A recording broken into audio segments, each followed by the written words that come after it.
Le journal du off avec Romain Cluzel, donc du service politique d'RMC. Oui, je parle de pot de départ parce qu'on se plonge ce matin dans les coulisses du Conseil des ministres qui sera sûrement le dernier avant le remaniement. Ils sont venus, ils sont tous là. Les 41 membres du gouvernement seront tout à l'heure réunis autour du Premier ministre et du Président. Pour l'occasion, la rencontre n'aura pas lieu comme d'habitude au salon Murat de l'Élysée, mais dans la prestigieuse salle des fêtes du Palais avec un buffet après le Conseil. C'est un peu notre pot de départ où le dernier repas d'un condamné, sourit un ministre, parce que dans la salle, le jeu principal consistera à deviner qui reste et qui part. À mon avis, sur les 41, il n'y aura pas beaucoup de survivants au prochain remaniement, confie un membre du gouvernement. Certains se sont d'ailleurs fait une raison, comme ce ministre qui a déjà commencé à faire ses cartons. On embarquera les bouteilles après le repas, tente de se consoler celui qui pourrait bien vivre son dernier conseil des ministres. Vous n'avez pas le menu du buffet? Non, pas encore. Je sais pas s'il y aura apéricube et tout, on compte sur vous pour tout savoir.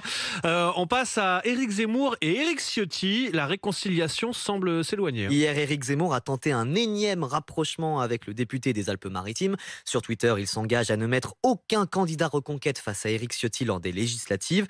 Pas de quoi attendrir du côté LR. Le choix d'Éric Zemmour est unilatéral, sans concertation avec Éric Ciotti, lance un sénateur républicain. C'est un ultime appel du pied. C'est comme ça, souffle ce proche d'Éric Ciotti. Le député est déjà bien implanté dans sa ville de Nice, n'a semble-t-il aucune envie de discuter avec Reconquête. On a refusé l'union des droites. Ce n'est pas pour négocier avec Éric Zemmour maintenant. Si on s'accorde avec l'extrême droite ou Macron, on n'a pas d'existence, conclut ce parlementaire. Et il y en a une qui a aucune envie de remettre son nez dans les tambouilles entre partis, c'est Marine Le Pen. Vous vous en souvenez peut-être, Marine Le Pen avait lâché la direction du Rassemblement national en septembre dernier pour se consacrer pleinement à la présidentielle. Depuis, Jordan Bardella assure l'intérim et cela pourrait bien continuer. Un proche de Marine Le Pen affirme qu'elle est loin de reprendre les rênes. Elle n'en a pas envie et elle est assez libre. Jordan a fait ses preuves, il est parfait, donc il n'y a pas de nécessité à ce qu'elle reprenne le parti, affirme ce cadre du RN. Un membre de l'entourage de Marine Le Pen va même plus loin. L'intendance, ce n'est plus de son niveau. La gestion administrative et technique empêche de faire de la grande politique, proclame ce proche.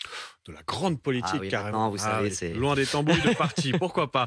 Merci beaucoup, Romain Cluzel du service politique d'RMC pour ce journal du off, comme tous les matins.